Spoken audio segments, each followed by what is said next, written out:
the Dealio. What's up? Today was Smack City Sunday. Yo, we gonna get to it, but Brittany is disgusted. I'm gonna just say it.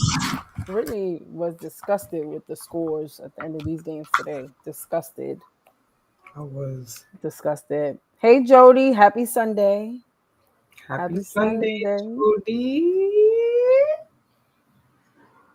Pile on in.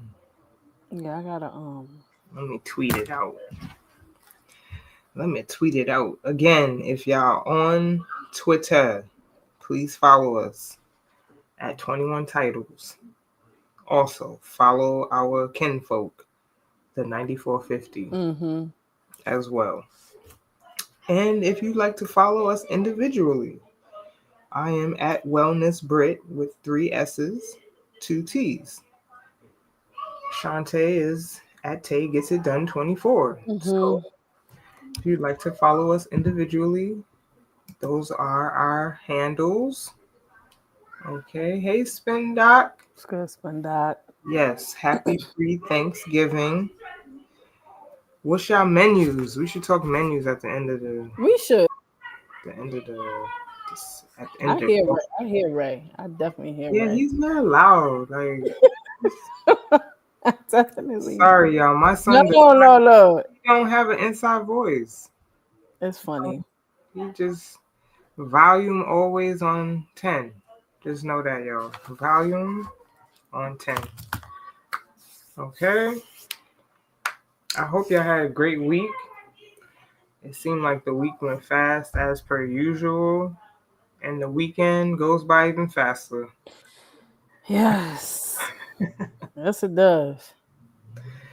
So I hope y'all did something in between the time to give to you. Hey, is that Jen? Yeah, that's Jen. Jen, Michigan. Yeah. We gonna get to Michigan. Yeah. Y'all looking good. Michigan, they doing it. I'm gonna tell you right now. Olivia Olsen. Olivia is a pro. Olivia Olsen. Yes, I yes.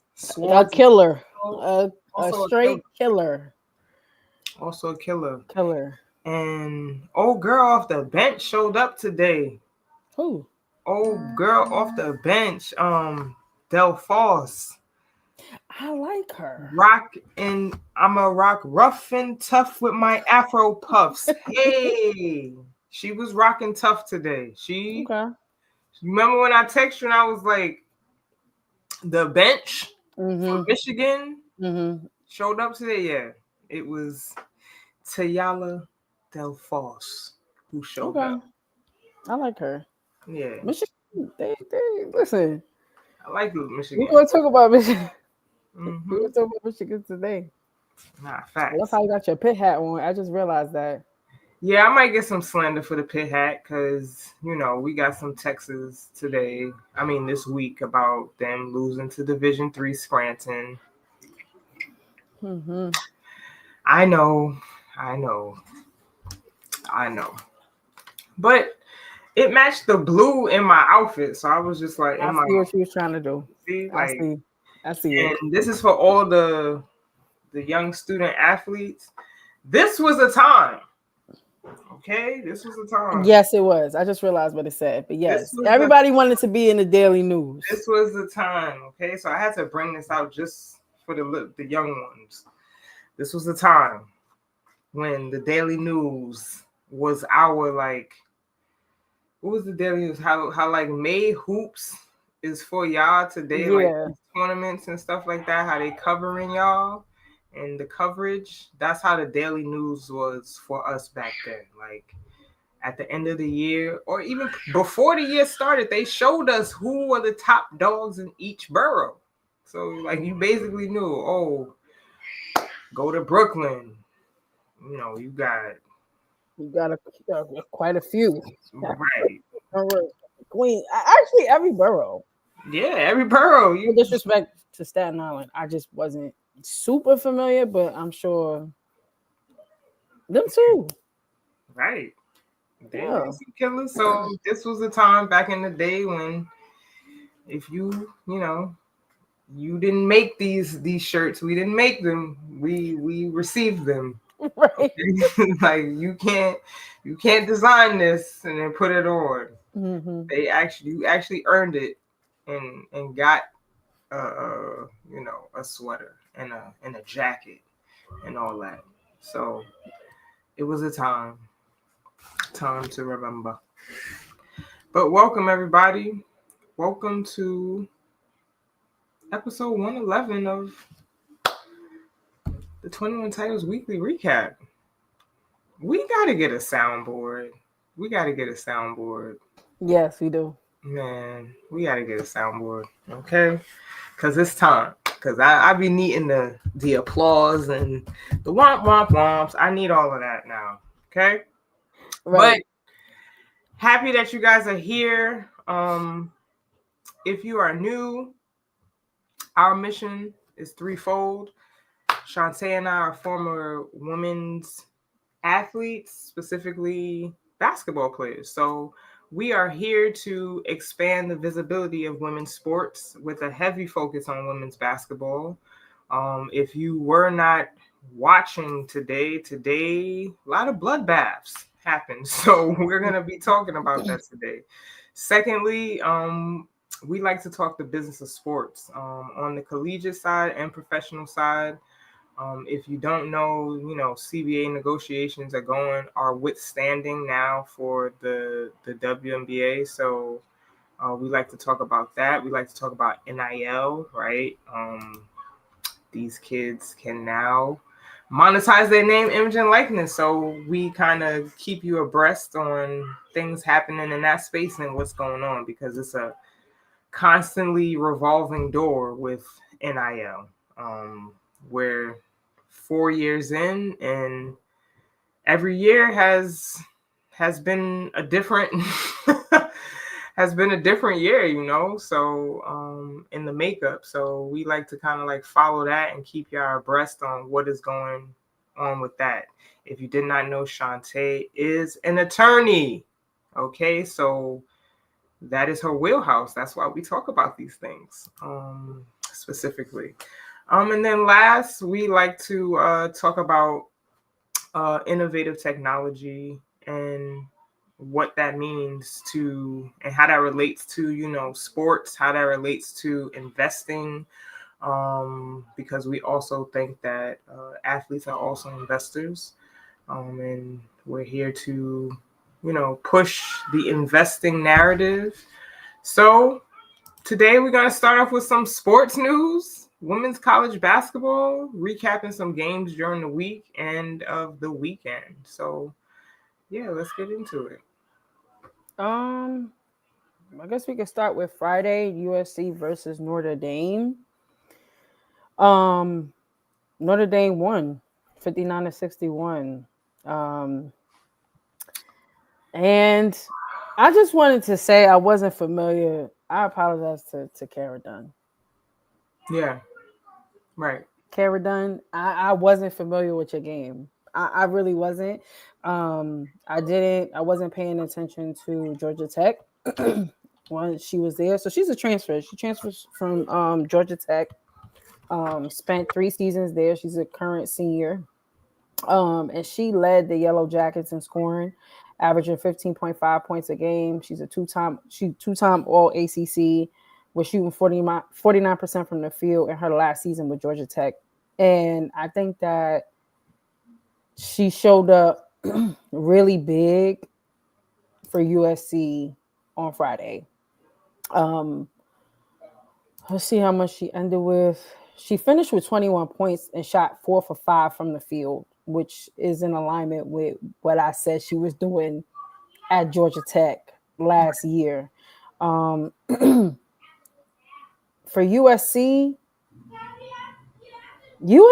had the lead for majority of the game. But come the third quarter, The turnovers is the turnovers.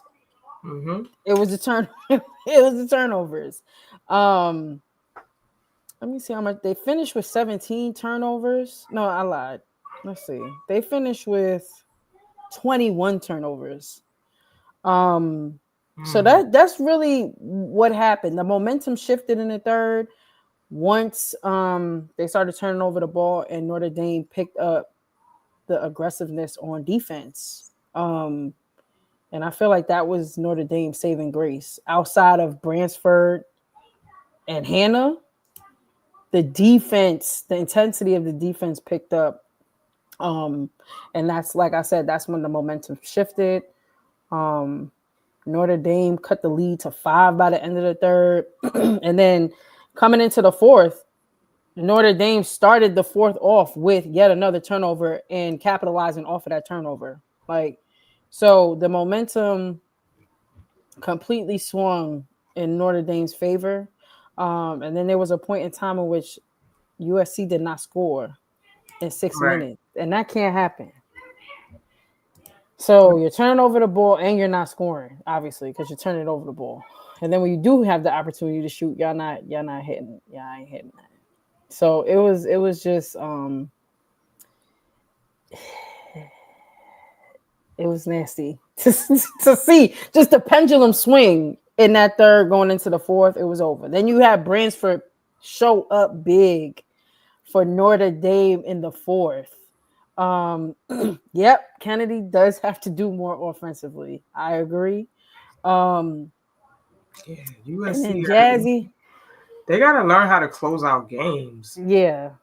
They were up most of that game and kind of let the crowd and the energy of the crowd and in the venue kind of get to them. Mm-hmm. So I'm looking forward to seeing them do that over the course of the season. Learn how to finish games. Yeah. And then Jazzy had missed that layup at the end. I was like, damn. I was like, damn. But yeah, Hannah's a killer. I mean, she closed the game. That ice in her veins and closed the game.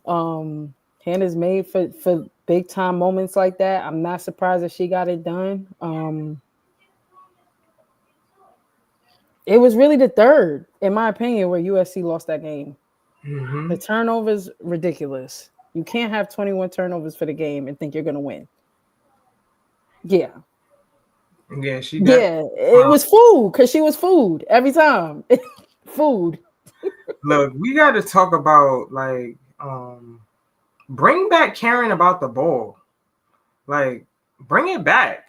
It's like a turnover. Oh, okay. Okay. I turned the ball over. All right. Yo, we used to have to run for turnovers. It's like I got PTSD from the amount of running we had to do if we turned the ball over. Whatever happened to being prideful for the ratios, a 3-to-1, 2-to-1 assist to turnover ratio. People just be turning the ball over and not caring at all. Back then, yo, take care of the rock. Take care of the rock. Granted, this is the beginning of the season. Yes, I get it. We still a little rusty. But Lord. Yeah, they gotta take care of the ball better. Take care of the ball. Even today, watching the games, take care of the ball. Mm-hmm. Oh my God. Yeah, I agree with Spendoc. I think more is to be revealed for Notre Dame. I don't. Yeah, where's Mr. S.C. Bread? I need him in here because he gonna tell about Hannah's overrated. Yeah, Notre Dame. I think they're gonna struggle and have problems this year if they don't find somebody else who can help compliment Hannah's scoring. Somebody else gotta help her. Like, it can't just be her. Because first and foremost, she's exerting 1,000% energy all game on both sides of the floor. So, like, in that shot that she took, that was a tough shot. The shot that she hit to win the game, that was a tough shot. That wasn't an easy shot at all. Like, and they made her work hard for that shot. It's going to be hard for her to continue to replicate and keep doing this all season. Like, it's Notre Dame. It is. We'll have to see, but right now, like I said, I was pleasantly surprised to see Bransford step up.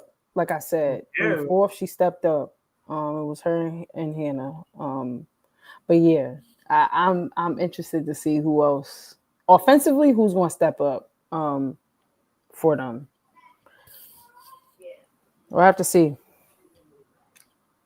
Yeah, we'll have to see. We'll have to see. I just want to see Jazzy Davison continue to grow. And yeah, Kennedy Smith, you have to be more offensively inclined. Like, we already know what you could do on defense. You disrupt and, you are a great defender. But, with the absence of Juju, we're going to have to get some scoring in. So, I like Lo said, she got to do more offensively. I agree. Well, that was USC and Notre Dame. And then we had UConn versus Michigan. I was very excited about this game. UConn won 72-69.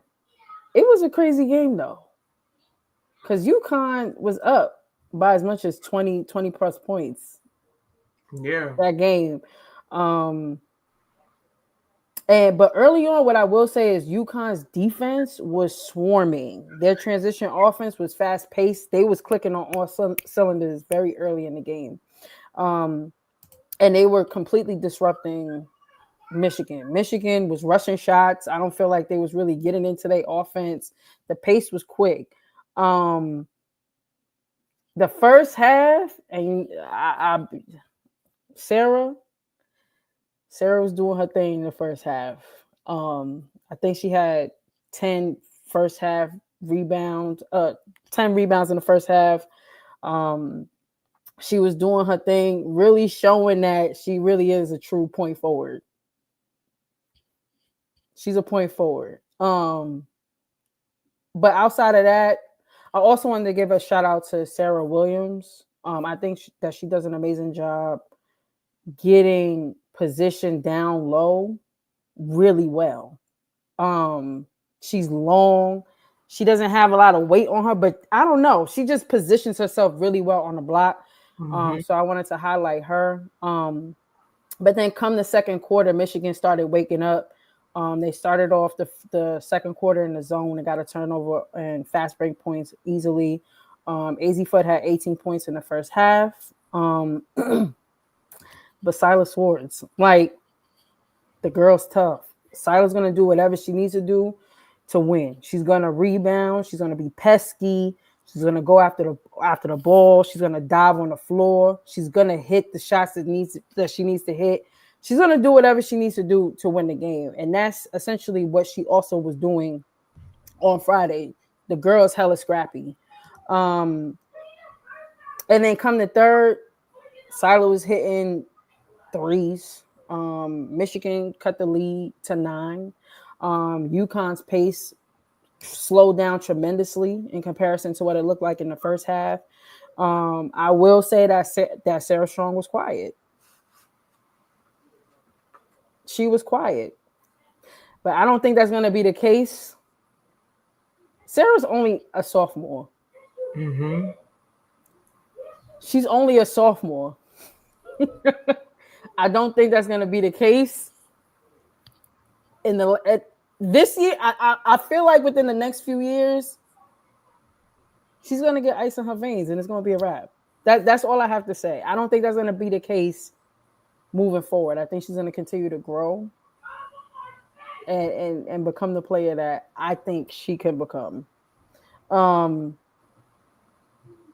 anyway, Michigan, they went on a 15-2 run in the third and cut the lead to 7 with 2 minutes left in the third. And UConn really couldn't buy a bucket. And that's when AZ and KK Arnold kind of just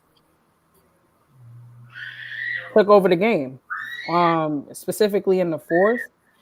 But Syla just wouldn't go away. She wouldn't go away.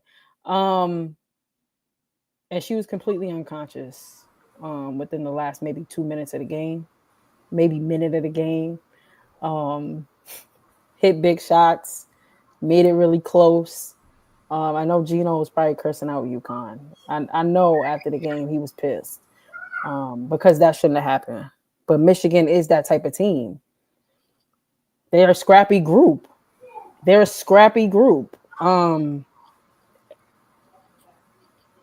was closer than I thought it was going to be towards the end of the game. Yeah, I mean, these quarters when we watching these teams only score in single digits is hard to watch. Like UConn scored 4 points in the third quarter of that game. Michigan scored 5 points in the first quarter of that game. All right, so like that's hard to watch when we're not putting points up on the board. But shout out to Michigan for, one possession at a time. That's really what that was. We're going to try to knock this down one possession at a time. Because when you losing by that much, it's really hard to kind of visualize you coming back. So, like, the fact that they, were down big like that, but still made this a game, I like that. They got fight. Yeah. They got fight. And then they brought it kind of today to Syracuse. We're going to talk about that today. Yeah.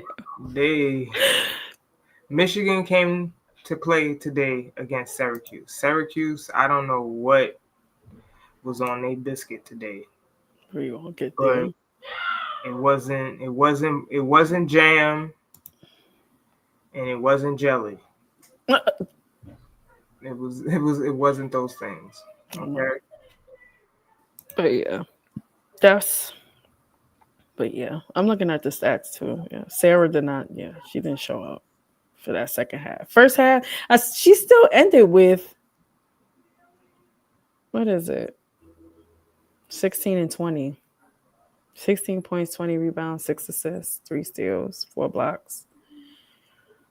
She on stats though. But she was quiet. Yeah, she was quiet in the second half. She was quiet. AZ ended with 31 points.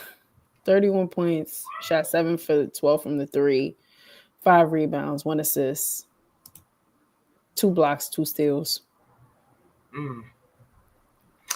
I'm just happy to see AZ doing her thing because of her knees, all the knee problems she done had. Mm-hmm. So it's just, and she weighed 35. You already know 3-5 game. Like, that shot, so her release is so quick. 35 game. Stop playing with us. So quick. Look, your father said she played 40 minutes, never got subbed out. That conditioning. Yeah. Conditioning, crazy. It definitely messed with UConn. It did. For sure. I think so. Yeah, I think so. Oh. I hear Baby D. If y'all don't know, Baby D is Brittany's daughter. As y'all can hear, she got a set of lungs on her. Yes. Mm-hmm. Yeah. I think that disrupted UConn for sure. Absolutely. I think if that's one thing that I learned in college, because I had a defensive-minded coach, Coach Stringer. If y'all didn't know, like her famous defense is the 55 press. And when you losing by a lot and you have to come back into the game, you got to keep showing different faces to the other team so that they can keep figuring out how to solve the problem, you know? Like if you keep giving a team the same look and they keep kind of like they keep defeating like what you're trying to do, you have to switch it up. You can't keep doing the same thing over and over and over. Like Coach Stringer would be one to do a 1-2-2 press, do a 2-3 zone, like go into man to man. Like you have to do these things. So like what Jen was saying, Michigan was switching zone to man. Like she had to because she wanted to keep them off guard. Like continuing to keep them guessing, continuing to keep them, how are we gonna figure this out? So it was I'm just realizing Kim Arico, she's the winningest coach at Michigan. Like I didn't realize that until they said it today. Yes, I saw that. Like crazy. Don't listen. Don't read DA. Don't even. I ain't even paying DA no mind, man. Oh my goodness.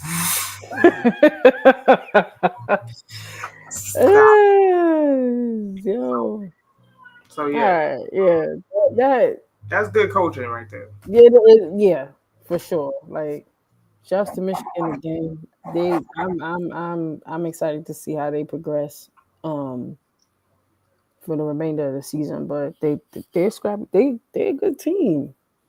I didn't know if you wanted to talk about today. Olivia Olsen, I'm telling y'all right now, put her on y'all radar. That young lady is a pro. Okay? I'm gonna have to clip up the little razzle dazzle she did in today's game. But she's a hooper, okay? Yes. Kim used to coach. She was recruiting me at St. John's, y'all. Yes. When she was at St. John's, she was recruiting me to go there. So, man. Yeah, good coach. All right, what we on to next? What was I talking about? Because you was talking about today's game, so Michigan. Yes, Olivia. Okay, Olivia Olsen. So just mind you, Michigan has 3 sophomores that all score in double figures right now. Mila Holloway, that's the little point guard. Olivia Olsen and Syla Swords. They're all sophomores. Just want to say that sophomore classes like college basketball, the sophomore class is really good. Okay, sorry. Top notch. But the game ball for today went to Tayala Del Fosse. She had 21 points off the bench. The beginning of the game between Michigan and Syracuse, very sloppy. Okay? Like going back and forth, turning the ball over, going back and forth, can't hit a shot. Like pace very fast, but just up and down. Syracuse scored 6 points in the first quarter today. Okay? That can't happen. And Layla Filia, she had an okay game, but I think she could have had a better game. I was looking for her to have a breakout game because this was her old team. Even though last year she was at Texas, she didn't really get to play at Texas because she had a medical red shirt. She did something to her cornea or retina, something, where she had to get a medical red shirt. So she didn't play at Texas last year. So She's now at Syracuse. Her former team is Michigan, so that's why I was looking forward to seeing her play today. But I mean, she did okay, but Syracuse ain't come to play today. They really didn't. The other girl, Dominique Darius, on Syracuse, she was actually at USC last year, and it was nice to see her get some burn. But she was missing shots left and right. She was taking like bad shots, like just you know how you just you come down, you just shoot the ball just because, like. No offensive flow, no swinging of the ball, no moving it from side to side, nothing. Syracuse was looking crazy today. Okay? Like fumbling passes, not stepping to the passes. Like today, Felicia Jack, she was disappointed today. She was disappointed. You sounded when I spoke to you, you sounded disappointed. I was like, you sound disgusted. Yeah, because it was a bad, like, Syracuse just, they didn't show up today.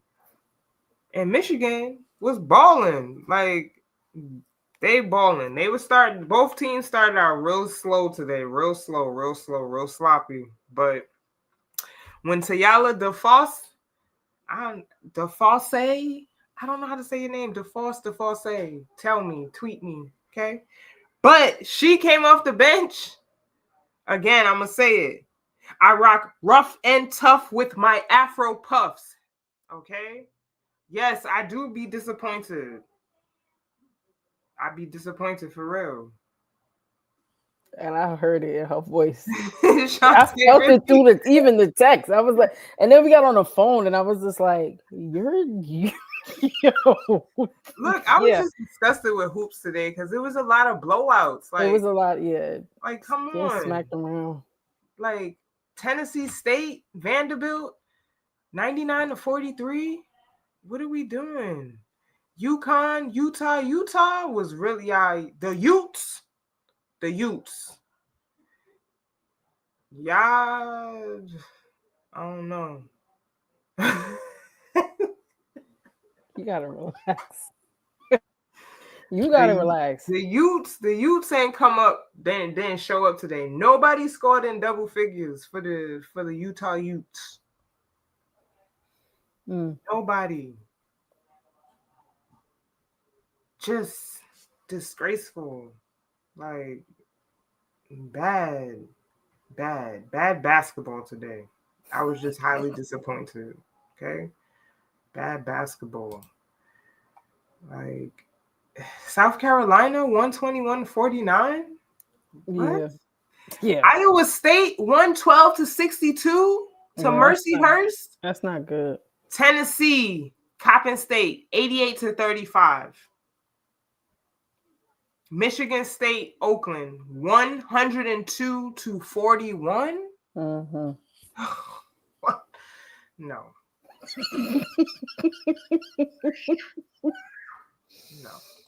Today, yeah, it wasn't good hoops. Yeah. A lot of just what? Yeah. Cause that's abysmal. Cause that was on national TV today. Right. Like, come on, Syracuse. I know, Coach. I thought that was going to be a better. Like we talked about that. That's why I was disappointed because maybe the anticipation, like we kind of amped it up. Like, yo, this should be a good game today. Yeah, this should be a good game. Yeah. No, it was not a good game. So I was terribly disappointed today watching those games. Okay. Yeah, I mean, what else do we have to say? That's just a recap of this week's games. Really starting from Friday, but that's all we got. The recap, the games. We're gonna move towards like the business of sports now, and I think it's time to share this video. Because the New York Liberty, they just hired their new coach, Chris DeMarco. So I'm about to share a video. How y'all feel about it?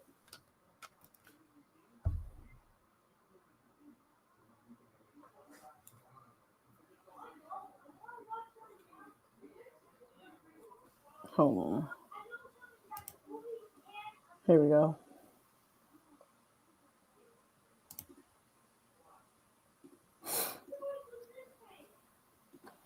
Can I hear that? Hold on. WNBA, a new pipeline for head coaches. It's the NBA. Friday, the New York Liberty announced that they chose to hire Golden State Warriors assistant Chris DeMarco as their next head coach. Now, what does this mean in the big scheme of things? Well, here are the pros. In my opinion, the ultimate goal is always for people to realize that basketball is just basketball, no matter who is playing, whether you're in the NBA or the WNBA. It's all good hoops. For a very long time, people thought that the standard for meaningful opportunity in this industry was being associated with the NBA. Trust me, I know this a little bit personally. The list with ties is starting to get super long. Becky Hammon, Natalie Nakase, Nate Tibbetts, Alex Sarama, Sonia Rahman, Tyler Marsh, and now Chris DeMarco.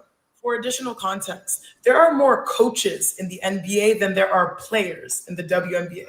So getting a promotion to head coach in the NBA, especially with how they recycle respected names, probably seems really difficult, nearly impossible. But you know what they say, money talks. With coaches now making well over $1 million, the WNBA is now becoming a destination for opportunity. I'm sure people are noticing that if you're not getting hired from the NBA, you're most likely now coming from college. Lynn Roberts, Carl Semesco, and Jose Fernandez. And this leads me to my cons. It's getting increasingly hard for aspiring coaches or even former players to win from within. Internally, the WNBA has some of the brightest minds. Christy Tolliver, Breon January, Karima Christmas Kelly, Lindsey Harding, who is currently with the Los Angeles Lakers. Entering last season, Noelle Quinn was the only Black female head coach in the entire WNBA. And now the count is at 0. Clearly, all eyes are on the WNBA and its head coaches, but I hope we also never forget who helped pave the way.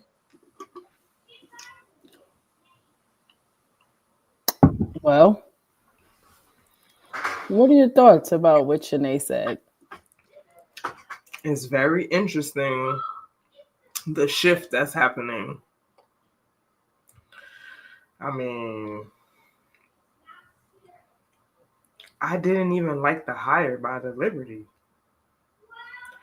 because I felt like Christy Tolliver, out of the 3 finalists, was the one. Because it's like, what do y'all want? She just said it. Y'all want NBA pipeline. Christy satisfies that requirement. She was an assistant coach. She was a player development coach with the Washington Wizards at one point. Also, assistant coach with the Dallas Mavericks at another point. DeMarco has no WNBA experience whatsoever. Is this the analytics guy? Not that I know of, no. Okay, because I feel like they were talking about there were a few hires that were considered because they were like leading this new analytics philosophy.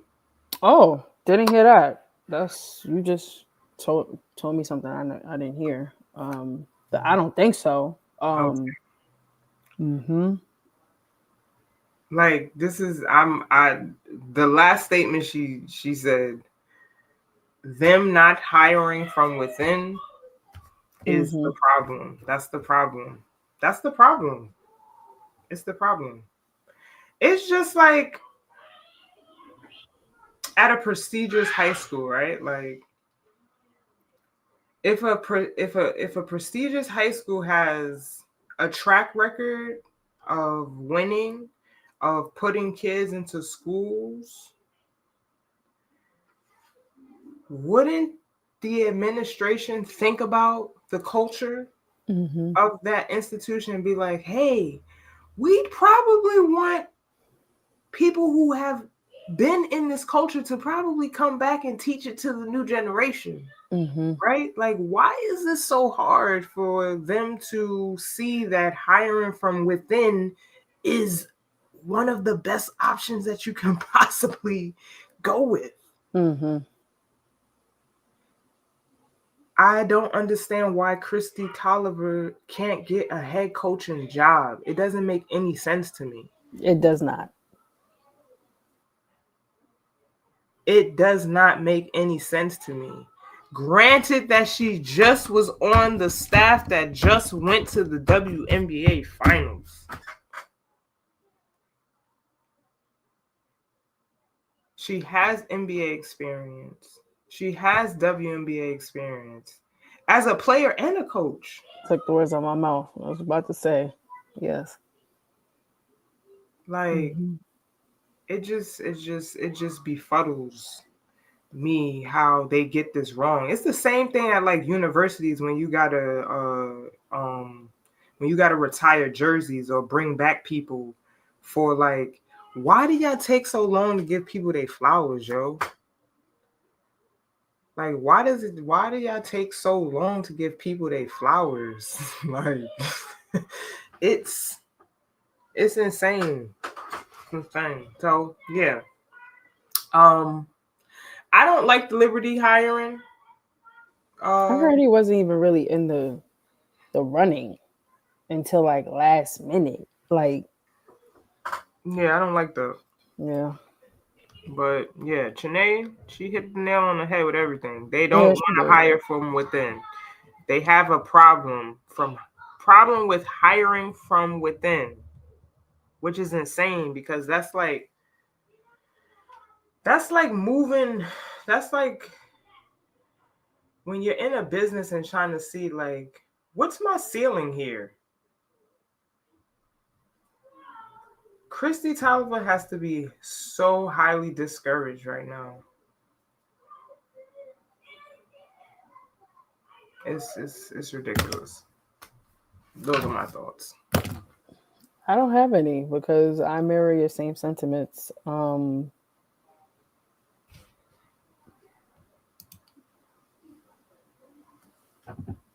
That's all I got. Without saying too much. That's all I got. But Chanae hit it on the head. Everything she said, she hit on the head. So, we'll see how. I guess the Liberty also transitioned with this new coach. Reports have said that some of the players reached out to Steph Curry to learn more about him, how he is and stuff like that. So we'll have to see. We'll have to see how it goes. Sabrina and Steph are locked in, right? They locked in. So yeah, I'm gonna call Steph. Yeah, I think that's what she's supposed to do. But we'll see how they transition. We'll see. So that's that. We got some CBA updates. Yeah. I think it's more of just the same thing for real. It's like the same thing. You got the WNBA talk about salaries, and you got the WNBPA talking about raising, the revenue share. That's the bottom line. Let me see what Spendoc said.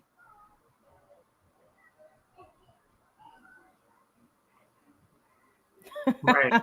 You ain't lying. That's right. Fact. Keep her in the paint. Keep her in the paint. Off that perimeter, please. With all due respect. But yeah, just more of the same with the CBA. The WNBPA right now does not view the WNBA's latest collective bargaining agreement proposal as something that could move negotiations forward. The CBA is set to expire soon. And right now, I think that the WNBA is offering a maximum salary of over 1.1 million, an average of more than 460,000, and a minimum of more than 220,000.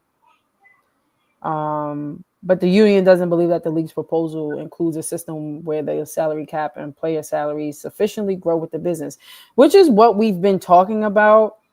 And it comes down to revenue sharing. Like, y'all throwing these numbers out for salaries, But at the core, Mm-hmm. y'all not addressing What we revenue really, sharing and get rid of this stupid incremental formula yeah, that y'all have put in place that we've get never even triggered. right, Like right. Get for rid of the revenue model. sharing to even Get rid of it. start, let's get Right. rid of that. Yeah, and they want and they would like to implement the basketball related income, which is what is happening in the NBA. Yeah. Again, I'm not talking about salaries, I'm talking about revenue sharing. They would like a similar model that the NBA has, which is the basketball related income. So essentially, as the business grows, the pot of revenue share, like the percentage increases. Right.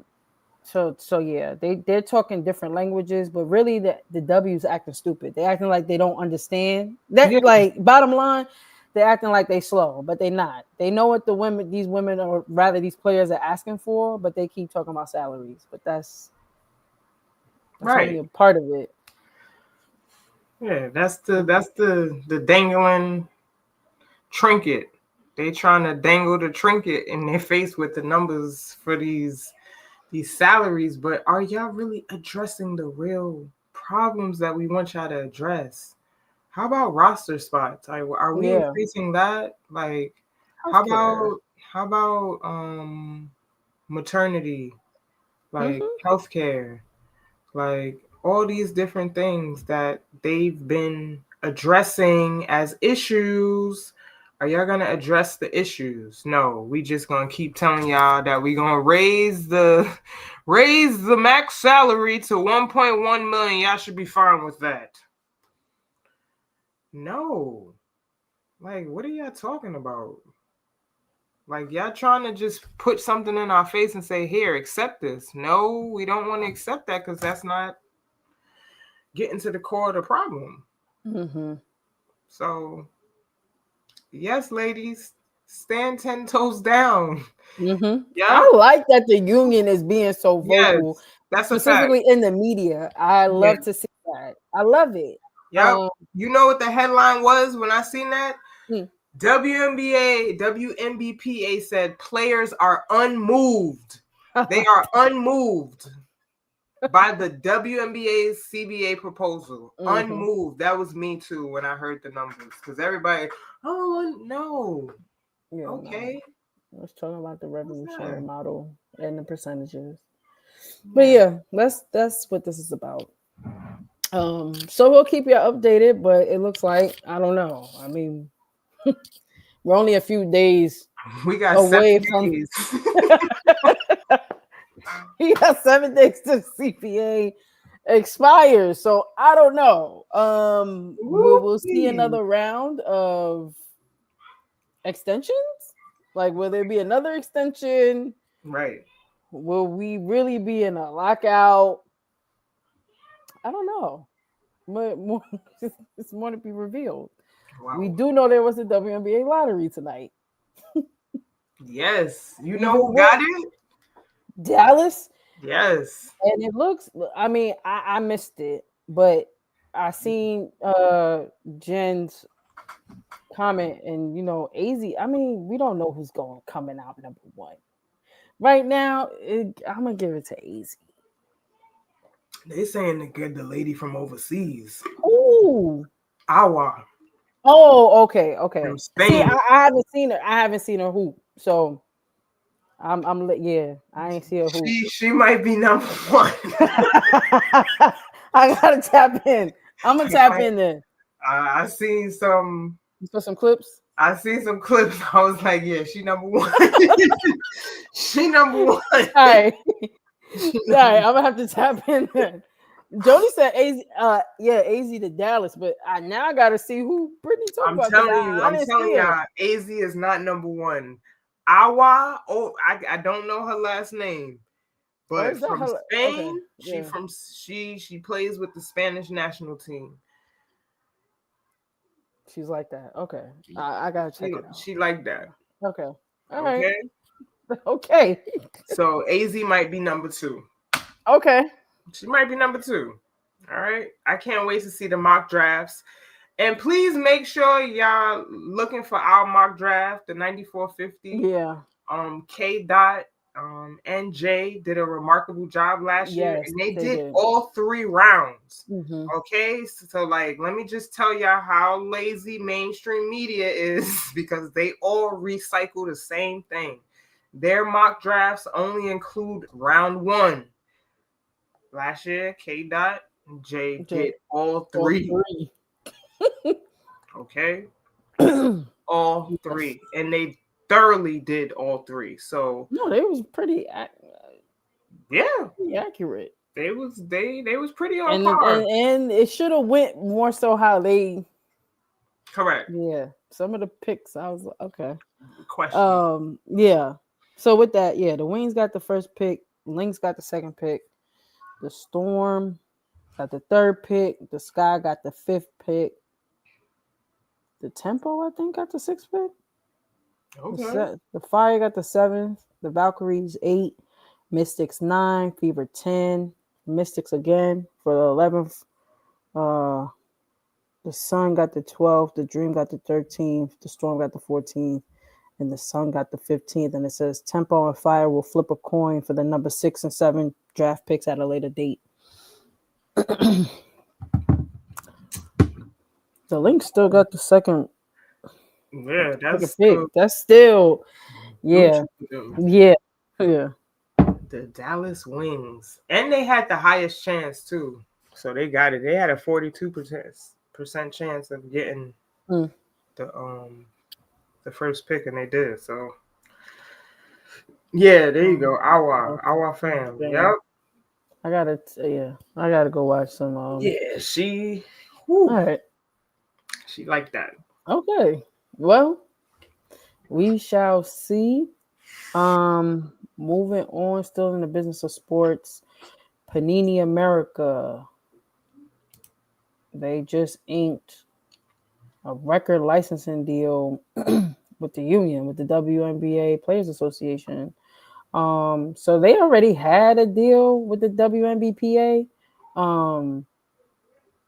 but now they just extended it, and now, well, it's not now. They've always been the exclusive licensing partner for the WNBA's collectibles, which includes like trading cards, rewards, and it rewards the players with increased revenue generated by the sale of collectibles across all of their platforms. But now it's just it's just increasing the revenue sharing via royalties on sales. So they're going to be making, and this is exactly what the WNBPA is asking for from the WNBA. So I think it's really cool that they're continuing to partner with a company that essentially is riding with them. They're mirroring what they're asking from the W. So Right. Yeah, shouts to Panini America, rolling with them. These players are going to be making more money as the collectibles continue to sell. Obviously, there's more eyes on the W and these players. So all those numbers are up. The collectibles are up. The memorabilia purchases are up. So as it continues to grow, their revenue sharing percentage will continue to grow. So these players are going to be making more money because of this licensing deal. So I just wanted to give a shout to Panini America because they're not just standing by these players; they're doing it. Like they're doing it. So ain't it funny we back at trading cards now? Like started with digital trading cards, and now we back at now we're here. Physical. Yeah. Yeah, I think it's a separate league contract. I think it's just separate because this is with the WNBPA. So it's separate from the W. I wish I knew how the percentages work with that, but I'm not familiar. Okay. Get it how look, all avenues. Trading cards, collectibles. Like I really like this. Yeah. This is business, right? I mean, we just talked about Steph Curry and him parting ways with the Under Armour, right? Because after 13 years, our values don't align no more. Like, and you have the right to do that, right? Like, Right. if things change, you can also change. Like, you don't have to stay rigid and fixed in something. And this is the opposite idea. If someone or a business is, in alignment with you and the values continue to stay aligned and stay on par with what you believe in, y'all continue to do business. So this is them just moving forward with that. So shout out to alignment. Agreed. So yeah, that's some good news. There was some Project B updates. Camila Cardoso is like the latest player to sign, I believe. Well, no, I think somebody else has signed since then, but she's part of like the first wave of international players to sign with Project B. Right. So yeah. We already had Jewel Lloyd, Jonquel Jones, Alyssa Thomas, NECA. Who else? It's quite a few now. I mean, you named. Is that if not all of them? It's majority of them, and I'm still interested. Yeah, I'm interested to seeing how Project B, how it does, and yeah, because it's gonna be over Europe and Asia. yes. So like, that's gonna be a lot of traveling. I know they saying like, yes, we love to travel, but also yes, traveling is exhausting. And I always think about what you always talk about, in your experience being overseas, and Overseas it's a lot. It sounds like it's a lot. it is. Like, and especially some days on the day of travel, this is probably illegal. I don't even know why we played that day. Like, after I just traveled from Belgium to Belarus, which is right next to Russia, I traveled for 7 hours and I gotta play a game. Yeah, that's crazy. Yo, That's not good. whoever scheduled Not that, well. They're yo, not well. They're not well. that was crazy. And for that to also be like a Euro Cup game, because like when you playing professionally, you have all these different leagues, right? Aside from your local league that you're playing with, your team may also be in another league that's more prestigious. So aside from us playing in Belgium, we were in the Euro Cup also. So Euro Cup teams that we had to play in our bracket travel. We got to go to Venice, Italy. Mm-hmm. We got to go to Belarus. I got to go to Minsk, Belarus. One of the coldest places on earth, okay? What? I got to go to Minsk, Belarus, travel 7 hours, and then play on a court that's on top of That's cold. I would say that's cold. It's an ice rink.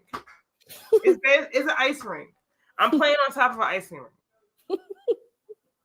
Okay? Like, I understand, like, y'all like to travel, but that overseas traveling, sometimes it's not a plane. Sometimes you on a bus. You sitting for 7 hours, cramped up.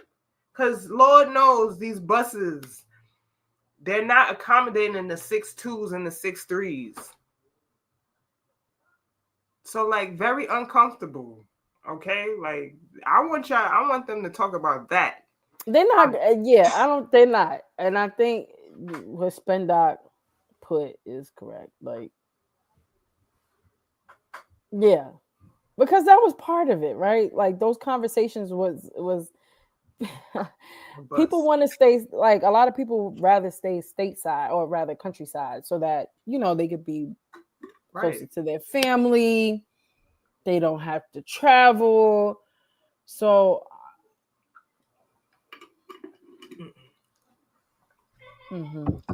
But I mean, I heard Angel McCoughtry talking about that. Like, she was in favor of the traveling. She's like, yeah, we like to travel, like, and do, like, people saying we want to go, you know, we want to stay stateside and stuff like that. But she was saying, like, we also get the experience of going overseas and getting a chance to dive into other cultures also too. She's like, oh, for sure, I would think so. Yeah, she was like, y'all playing Turkey, y'all see, go to Turkey, go to one of them clubs, up in the club until 3 a.m. and then you got practice. She's like, get lit overseas. I believe that. Okay, but it's also exhausting, I'm gonna be honest. From personal experience, traveling with a team, exhausting.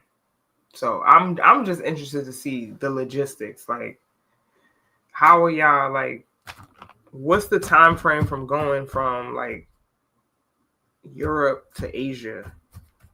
We doing the whole Europe trip and then we doing the whole Asia trip? Like, I just want to see what the logistics look like for Project B. Same. We'll have to see. Speaking of Angel McCoughtry, she was on the Higher Learning podcast with Van Lathan and Rachel Lindsay this week, giving her feedback about Michael Porter Jr. So I'm also going to share my screen so y'all can hear this mess from Michael Porter Jr.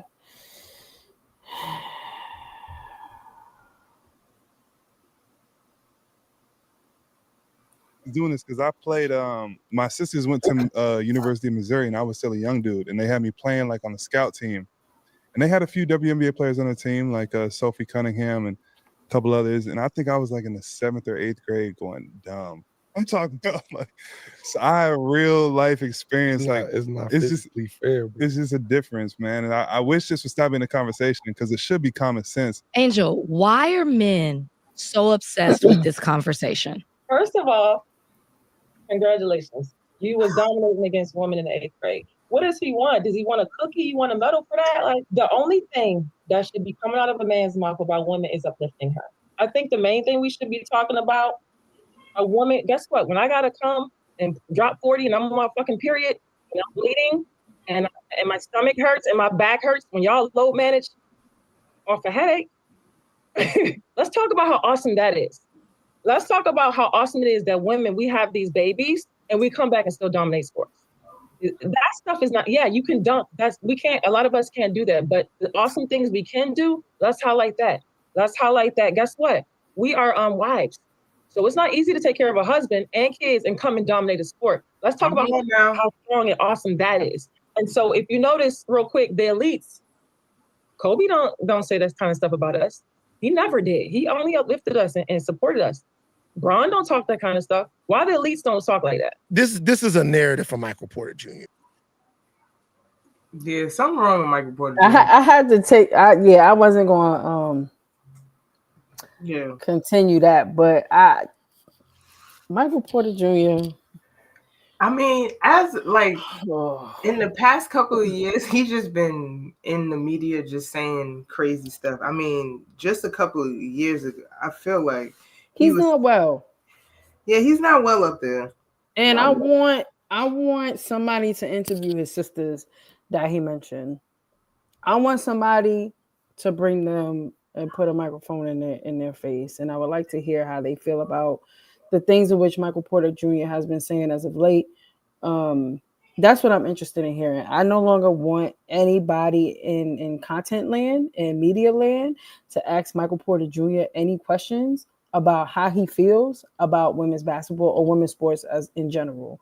At this point, if you're in the media and you're asking him any questions about that, you're COE, you're content over everything, and you're looking for, you're on some clickbait stuff. Like, that's the only thing you're concerned about, because you know what's coming out of his mouth. Right. And yeah, Angel McCoughtry clocked it. Like she's right. And she also, and I didn't like continue the clip, but she also said she feels like he needs to, she may have, that she feels like he needs to come to a practice. Mm-hmm. And I don't even know. He just needs to stop. I don't even want like he needs to stop. Like he needs to stop. I don't know what or who her, I don't know. But I would like to hear from are his sisters that he mentioned. I would like to hear from his sisters. Right. Nah, for sure. I mean, he was talking about women's basketball players and ping pong players like 2 years ago. So Right. I don't think highly of him when he's discussing women's basketball or anything that has to be affiliated with women's sports. And she's right. Like none of the elites talk about women's sports the way that in the ways in which he does. Right. Yeah. You got too much time on. Just stay over there. Stay over there. Hi, Mr. S.E. Brad. Would love to hear your thoughts about Hannah Hidalgo. Missed that. Yeah. His I want to hear his favorite flavor. But yeah, that shouts to Angel McCoughtry for holding it down on that podcast and saying what needed to be said. Moving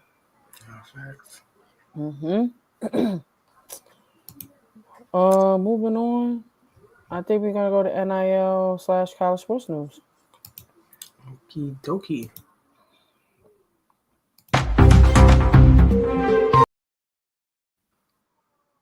Hey. Wait, he's not right there. No mind that, y'all. Yes, exactly. Because I don't watch Michael Porter Jr. enough to be like, oh, he's a hooper. But I go work on whatever you need to work on and stop talking in front of a mic. Moving on. Now, Brittany and I have been talking about betting. Sports betting. And we've been talking about all the mess that has been coming with it. Now, if you don't know, literally maybe 2 weeks ago, no, like 3 weeks ago, maybe a month ago, the NCAA allowed collegiate athletes and athletic staff members to bet on pro sports, just on pro sports. The NCAA was like, you know what? The tides are changing. You know, betting is now a thing, like is a prevalent thing. Let's allow it to happen. And then just this week, the NCAA reneged. They were like, you know what? Bring it back. We don't think this is a good idea anymore. So now the NCAA athletes and athletic department staff will not be allowed to bet on professional sports after the organization's membership voted as of Friday to rescind the rule change that would have permitted those bets. So yeah, the NCAA announced 2 weeks ago that it was revoking the eligibility of 6 men's basketball players over allegations of sports betting. Now, the rule was scheduled to take effect November 1st, but under a rarely used rule, each Division I school was given 30 days to vote to rescind the proposal since it was adopted by less than 75% of the Division I cabinet. So more than 2/3 of D1 members needed to vote to stop the rule change, and that bar was reached. Like D1 schools, many schools was same. Yes. Like it was time. So I'm glad that the Division I members decided to rescind. I feel like this makes the most sense. I don't have nothing else to say other than what Spendoc said. They made the right decision. That's a fact. We knew this was a bad decision in the first place. Who did it? It's like, but for the NCAA. Like, what? Like, why would y'all make this decision in the first place? Is the real question. Yeah, see, it's an issue. Like y'all literally rounding up people left and right for betting, and y'all thought this was the best time to allow student athletes and athletic staff members to come on now. Be for real. Yeah. And I want to know what the real reason for that was, because I don't feel like it was like a positive one. I don't. We'll never know. But like, nope. Just doesn't make any sense. Maybe they seen that ESPN bet was going down, and it was like, I don't know, but it's just not. It wasn't a good idea. So I am glad that they rescinded, and that's the update with sports betting. Thank God. Don't bet on it. Wasn't that the name of the thing? Yes. They need to bring that back. Correct. I really wish I had some type of paper document that showed that how they shove that down our throat. Right. Like facts. He's right. Absolutely right. That's in more college sports news, I gotta read more articles. But let me tell you something. So many attorneys and other people are like bad mouthing the College Sports Commission right now because they're forced colleges to sign a participation agreement. And basically in that participation agreement, the schools are going to be waiving their right to sue the College Sports Commission. So a couple of weeks ago, we reported that, so the College Sports Commission is a commission that these student athletes will need to submit, like agreements to their NIL agreements to. If it's over like, I think $500 or $300, something like that, they have to submit those agreements to the CSC, and they have to process them and look at them and make sure everything is okay. But I know that it's been more than a few weeks, maybe a few months ago, we reported that the CSC was extremely understaffed. So a lot of those agreements and deals were kind of just waiting in limbo because the CSC didn't have enough people to process all of the things. And so it got to a point where student athletes and schools started getting frustrated because it's like, we have these deals and like we can't move forward with these deals because they have to get processed through y'all, but y'all don't have enough people. Right. So long story less long, yes, this participation agreement is about to have the schools waive their right to sue the CSC. In addition, the agreement says that schools are to agree to the rules in place following House settlement approval, including roster limits and other NIL compliance rules. And which kind of is whack, the CSC is only giving the schools 2 weeks to sign this agreement. If a school violates any of the rules in place by the participation agreement, the school will be subject to fines, penalties, and other sanctions. And my question is, like, can the student athletes still sue, although they're not part of the agreement, or rather entering into the agreement? If the CSC is, for instance, taking too long to process an NIL deal that could potentially harm the deal, I wonder what happens with stuff like that. A lot of schools are pushing back. a lot of schools are saying that the language in the agreement goes against state laws. And they're not looking to sign. And again, they only have 2 weeks to sign this agreement. And I want to know what happens if a bunch of schools say, you know what, we're not signing. Now what? What happens then? No. Yeah. What if a bunch of schools go, we're not signing this participation agreement? Yeah. But I don't think it's right that y'all trying to have the schools waive their right to sue y'all. I wouldn't sign that. Nah, me either. And that's not legal advice. I'm not signing that. And if it goes against the state laws, I'm leaning on that as a reason why I'm definitely not signing it. But the CSC is bugging out. And only 2 weeks notice? 2 weeks. Like, nah. No, y'all bugged out. Y'all giving me 2 weeks and y'all having me waive my right to sue. Right. Like, no, that's a big deal. Waive your right to sue. So what if y'all do something wrong? Probably arbitration. And that's probably against some of the state laws. Certain states got, like certain just specific rules when it comes to arbitration. If like how that looks, when it can happen, if it can happen. So I don't know. Long story less long, the College Sports Commission looks crazy right now. And I don't think many schools are going to sign that participation agreement. So we'll have to see what happens. But that's an update in NIL. College Sports Commission. Y'all are tripping. Y'all are bugging. Mm-hmm. But that's all we had for college sports news. Yeah. Moving along. Moving on. Walmart.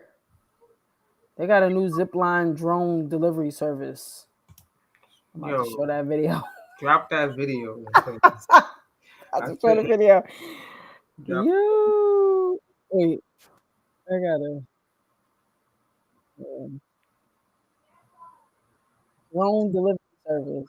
To the video we go, like Joe Gluss. Yes. You want your groceries? It comes from the sky. Hold on. Fact, waiting for our zip line delivery. We ordered some groceries to be delivered by a drone that's going to fly through the sky. Where are the groceries at? Wow. You got it? Uh-huh. This is crazy. We're in our backyard. Drone delivery. Wow. It's a good size. It's a good size. And here come our groceries. Oh, it's throwing it down. Yeah.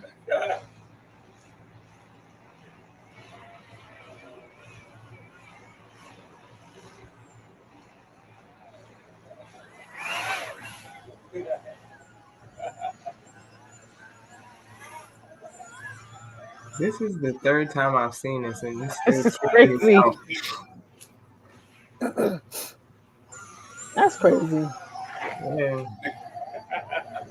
Like, this is Jetsons stuff. Seriously? So what do you think? That's cool.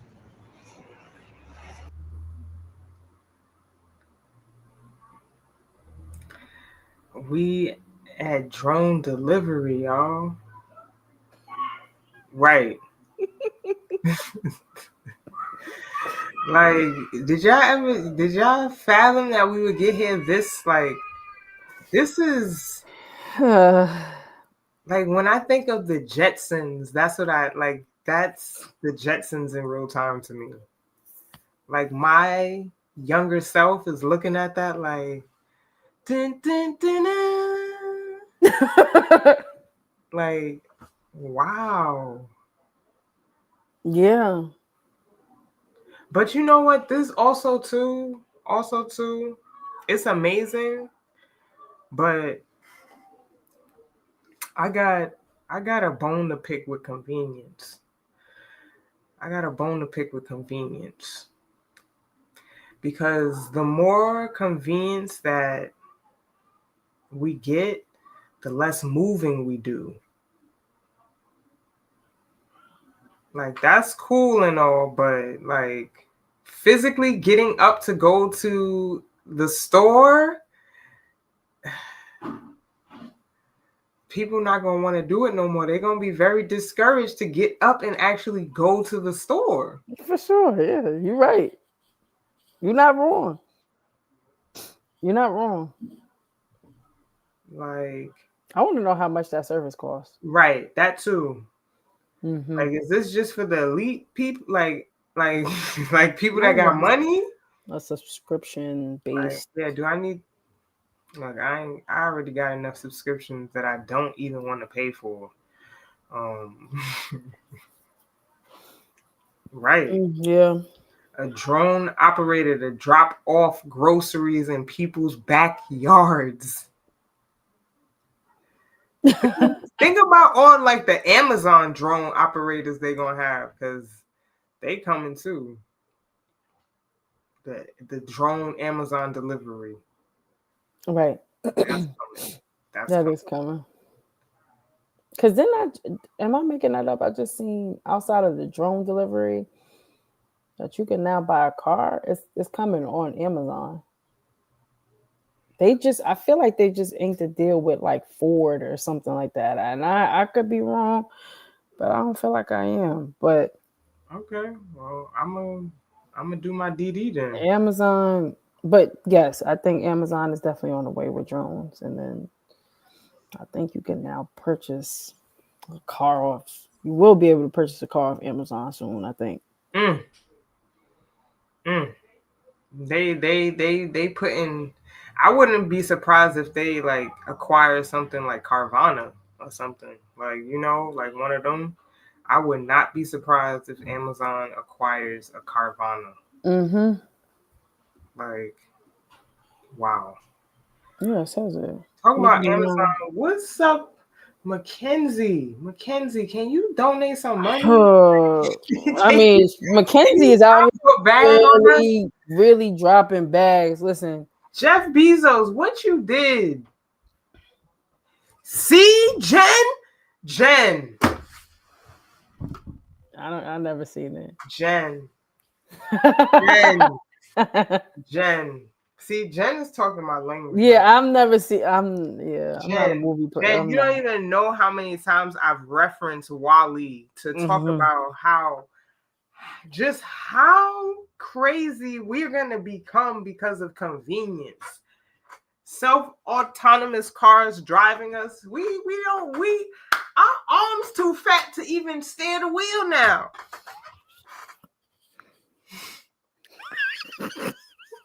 Okay? You get it when you see the movie. Yeah, I gotta go see the movie. You get it when you see the movie.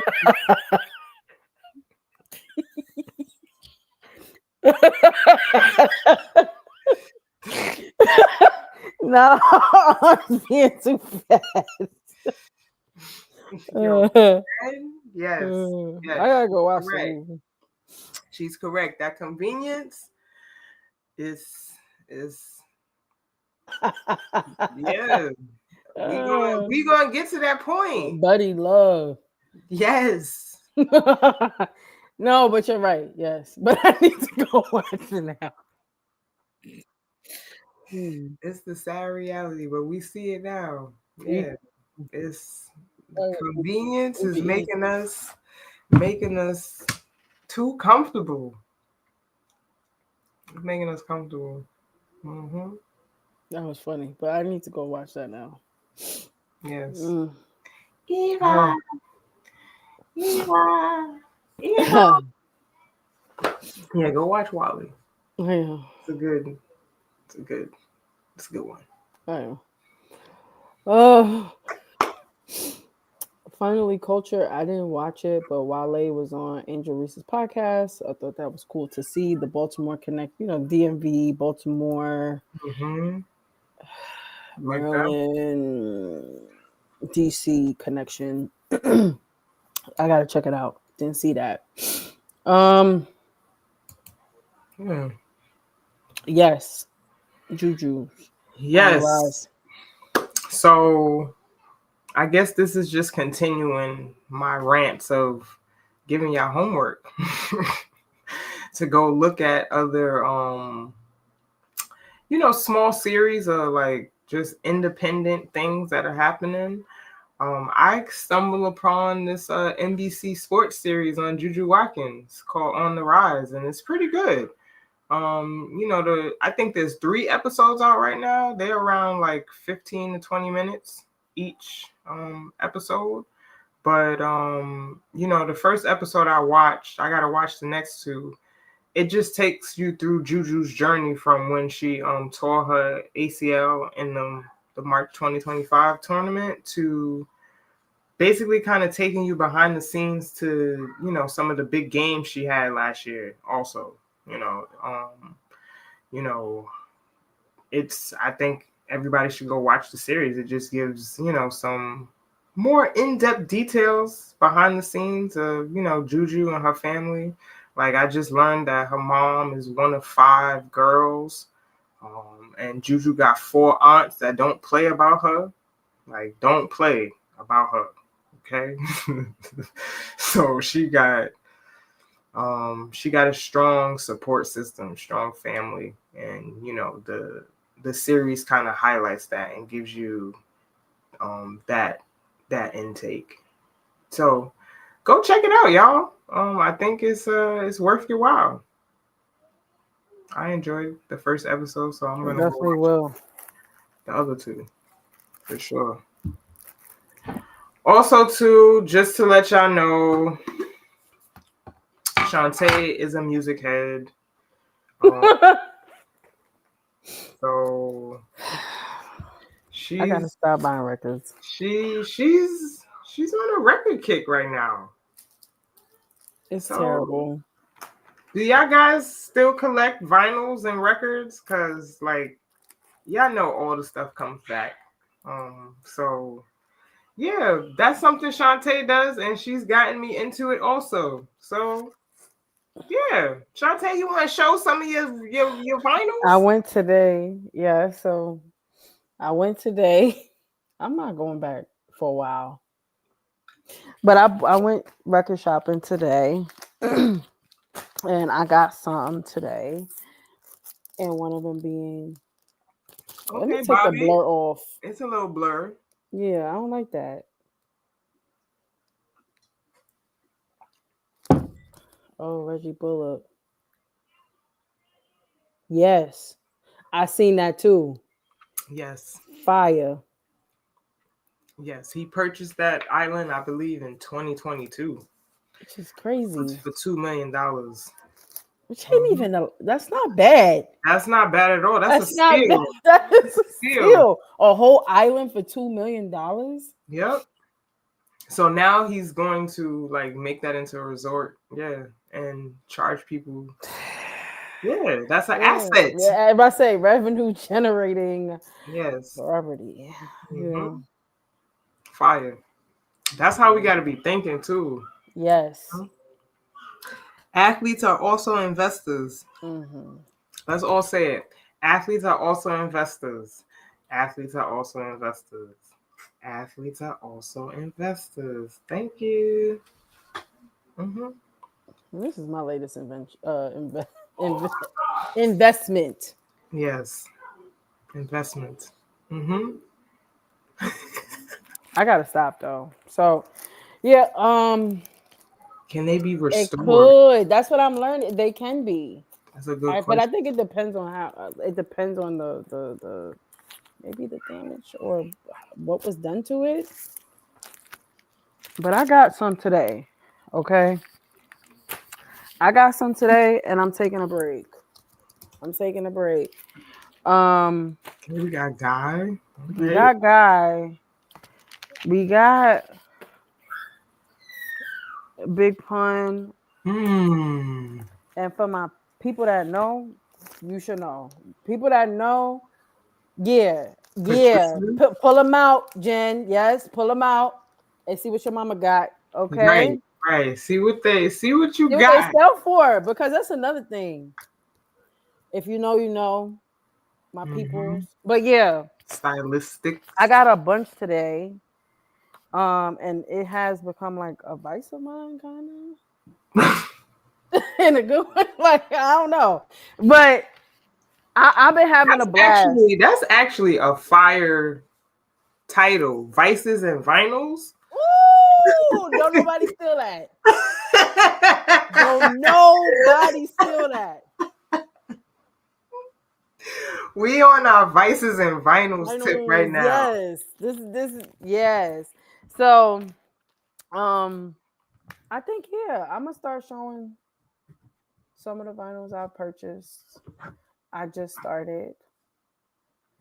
I'm still new to this. I'm not necessarily true to this, but I've been having a blast, honestly, finding these records. And like Brittany said, I really do love music. So yes. For me, each record and certain songs are, bring back certain memories. It's very nostalgic. Yes, woo, baby, yes. But it's very nostalgic and it brings back memories, right? Like, it's really like a time capsule for me, and I think I could speak on behalf of other people too. Like, music really is a time capsule, and it's a universal language. So I'm just gonna start sharing some of the vinyls I purchased from time to time. So y'all should definitely tap in, and yes, go through y'all mama's crates and storages and your parents' stuff and see what they have. But I've been finding it to be very fun, and relaxing and nostalgic. So that's a fact. Mm-hmm. That's a fact. I was just playing my my Awaken My Love. Yes. So I play this every week, yo. Excuse my it's okay. But Childish Gambino, and I just found out Childish Gambino had a stroke. Yes. Right before the show started, Brittany sent me that clip, and I'm like, what? Yeah. That's crazy. He had a stroke, and he also said that he had to have surgery because he had a hole in his heart, which is... And was performing. Crazy. Yeah.